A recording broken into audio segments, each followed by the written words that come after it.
Megan was, she was a beautiful girl. She was 20 when she died. And we didn't know what had happened to start with because we just knew she was missing. She was actually missing for nearly 6 weeks. And the river was very high. She'd fallen off some steps straight into the River Ouse. It was an accident. Megan fell in unexpectedly. I was standing in my kitchen one morning, ringing the police to say my daughter was missing, and it's just the worst place anyone can be, any parent can be. And I had a call saying a body had been found at Acaster.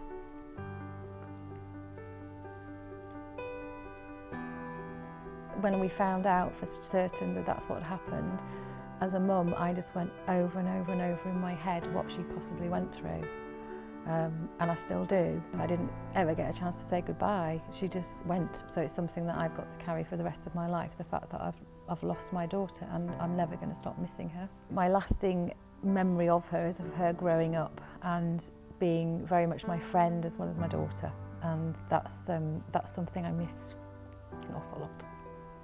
It's a beautiful day, and they entered the quarry through a hole in the fence, and they were just chilling out. For whatever reason, Jay decided to go a bit nearer the edge to have a look over, and the edge gave way and he rolled into the water, which was severely cold. His body went into shock, but his friends, they didn't give up hope, and they did their best to get Jay out the water. They were then taken to hospital, suffering from hypothermia themselves. Our lives changed forever. There's not a day goes by when we don't think of Jay. It was a pleasure to have him as a son. My first thought that someone had taken him, not for a minute that he would be in the pool. Jack had obviously gone out of the doors and fell in. We expected if he'd gone into the water, he'd be on the water. Floating. Jack was at the bottom, and you don't look at the bottom of the pool, you just look at the top. It just takes those few seconds, turn into minutes, 2 minutes, very quietly, very silently, and suddenly it's all finished. He wasn't lucky, but we were to have had him.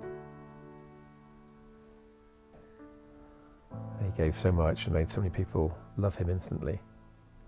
The initial impact was just one of shock and horror. When I discovered that it was drowning that had been the cause of death, it was really bizarre because David was petrified of drowning. I just don't like to think about the fact that that's what happened to him because I just can't imagine what must have been going through his mind. He must have known that we were going to die. I can still recall it like it was just today.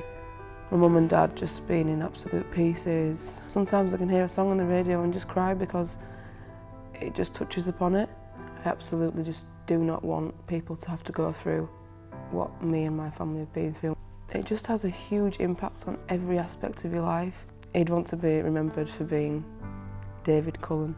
It just makes me smile when I think about him.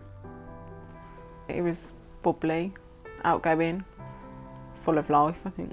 It was the first hot day in March. I found out by his friends phoning the house. Porky's gone in the water and he hasn't come back up. We knew he was a strong swimmer. You'd think there's no way you could lose a person in here. Part of us was hoping that he'd played a prank on his friends and got out somewhere without being seen and gone home. That's not what he'd done. And then eventually they pulled him out. They tried and there was just nothing they could do about it. He was a lovely lad. You couldn't wish for a better son. I went out the back door and my heart just sunk, and the dog was sat by the pond. I just knew. And as I got over there was Jack face down in the pond. He was lifeless. There was no breathing, there was nothing. And Jack died that day. I think they worked on him for about an hour and a half. And I just remember stroking his feet and shouting, "Fight, Jack, fight." And then someone put their hand on my shoulder and told me that there was nothing more they could do for my son, that he was gone. Losing Jack has affected everybody in his life. I don't want any more children to drown. The way I remember Jack is his beaming smile. He just melted your heart. He'd obviously had a drink on his way, walking to Hyde Park. For whatever reason, he decided that he wanted to go for a swim. And then he went under the water once, came up. He must have realised that something was happening to his body and shouted out that he didn't think he was going to make it back to the shore. But it was all happened very quickly. When the police officers arrived on that Monday morning, I thought he'd been knocked off his Boris bike. I didn't think he'd drown because he was always a strong swimmer. Well, he was the only son. We both lost our best friend. We've lost a future.